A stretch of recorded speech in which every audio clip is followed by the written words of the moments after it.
Bienvenue sur Murmure Métis. Ici, je parle aux femmes métisses qui veulent guérir de leurs blessures invisibles, sortir du silence et retrouver leur féminité. C'est notre cocon, un espace pour respirer, se comprendre et s'aimer. On dit souvent que le métissage, c'est la solution au racisme, que c'est un beau mélange, que les bébés métis sont les plus beaux. Mais derrière ces préjugés se cache une lourde vérité. C'est qu'en tant que métisse, on paye un prix très lourd, un prix qu'on ne voit pas, parce que notre douleur est silencieuse et silenciée. Aujourd'hui, je veux te dire la vérité sur la douleur des femmes métisses, parce qu'on est nombreuses à étouffer dans ce silence, à porter une fatigue qui ne dit pas son nom. Dans cette vidéo, je veux qu'on parle de cette fatigue, pas seulement celle qu'on vit dans le monde extérieur, mais celle qui naît à force de ne pas pouvoir dire ce qu'on ressent. Parce que même en famille, parfois, on ne peut pas parler. Notre parent blanc qui se sent visé dès qu'on parle de racisme ou qui ne veut pas affronter cette réalité que l'on vit dans un monde raciste, qui se sent donc vexé ou blessé lorsqu'on parle de ce sujet. C'est quelque chose qui a été traité par la sociologue Robin DiAngelo aux États-Unis, qui est une femme blanche, je précise, dans un livre qu'elle a écrit qui s'appelle La fragilité blanche. Et de l'autre côté, un de nos parents, celui qui est noir, qui peut penser que en tant que métis, on n'a pas le droit de souffrir parce qu'on a la peau plus claire. Ce n'est pas concevable pour lui qu'on souffre puisque pour lui, on est privilégié. Résultat, on se tait, on accumule, on s'épuise. Et si tu écoutes cette vidéo, je sais que tu ressens ça aussi. Alors, être métis, c'est souvent être jugé de deux manières différentes. Chez les Noirs, d'abord, il y a le colorisme. Alors, je ne vais pas rentrer dans le détail de ce concept. Il y a beaucoup de youtubeurs qui en parlent, notamment des youtubeuses qui en parlent. En gros, à cause du colorisme, on va nous opposer aux femmes noires comme si notre peau un peu plus claire, et encore, c'est pas forcément le cas, puisqu'il y a des femmes noires, c'est-à-dire qui sont issues de deux parents noirs, qui peuvent avoir des peaux très claires. Donc comme si le fait d'être métisse, en fait, nous donnait une valeur différente, en fait. Et donc on se sent piégé parce que nous, on n'en veut pas de cette comparaison. On veut juste être nous-mêmes, en fait. Mais ce regard-là, il crée une distance, il crée une incompréhension. Alors chez les blancs, c'est différent. On n'est pas une femme métisse, en fait, on est juste la fille noire. Donc c'est comme s'ils effaçaient tout ce qu'on était. Ils nous collent une tache noire sur notre visage et ça recouvre notre identité, en fait. Tu n'es plus toi-même, tu es juste l'autre. Et ça aussi, ça fatigue. La vérité, c'est qu'on n'a souvent nulle part où exprimer nos émotions.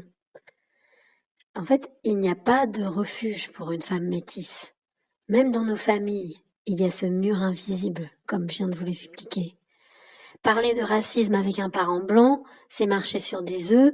Parler de colorisme avec un parent noir, c'est comme si tu n'avais pas le droit de ressentir de la douleur. Alors tu te tais. Mais ce silence-là, il te brûle de l'intérieur. Tu portes seul des blessures qui mériteraient d'être entendues. Et à force, tu t'épuises. C'est comme un poids constant sur le cœur. Il y a aussi ce dont on ne parle jamais. Beaucoup de femmes noires nous regardent avec colère, comme si on avait volé leur place. Et à juste titre, en fait, puisque nous sommes les plus représentés dans les médias, car nous sommes considérés comme plus acceptables par la majorité blanche. Et en fait, elles nous regardent avec colère, non pas parce qu'elles nous haïssent, mais parce que le racisme et le colorisme nous mettent les unes contre les autres. Et ça, c'est injuste. Nous, on n'a pas demandé à être l'exception ou la préférée. On n'a pas demandé à ce que notre peau devienne un argument contre elle, en fait. Et ça aussi, c'est une autre fatigue silencieuse. Celle d'être au milieu de tensions qu'on n'a jamais créées, mais qu'on porte comme un fardeau.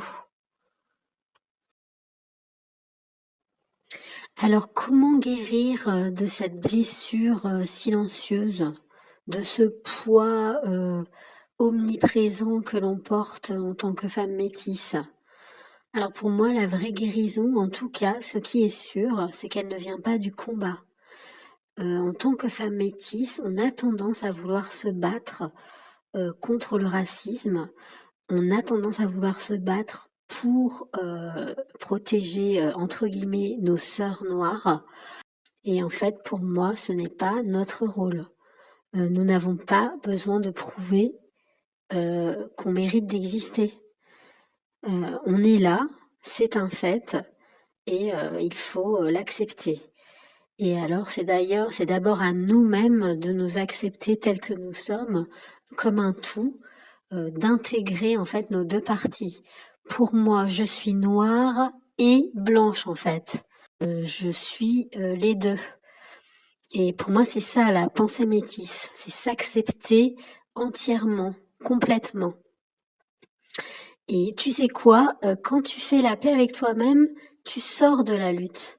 Tu retrouves ta féminité, tu retrouves ton calme, tu retrouves ta douceur. Aujourd'hui, on ne veut plus passer notre vie à nous battre. On veut vivre, on veut respirer, on veut être en paix avec nous-mêmes. Et je pense que c'est pour ça que tu écoutes cette vidéo. Alors voilà, cette chaîne Murmure Métis, c'est pour nous, pour toi, pour moi, pour toutes celles qui veulent sortir du silence sans avoir besoin de crier. Alors dis-moi en commentaire, est-ce que toi aussi tu ressens cette fatigue silencieuse, ce poids invisible? Dans ma prochaine vidéo, je te partagerai 5 rituels de self-care pour guérir cette douleur invisible et te reconnecter à toi-même. Parce que notre force, elle réside aussi dans notre douceur, dans nos moments de calme, de sérénité. Et tu mérites de t'offrir ça.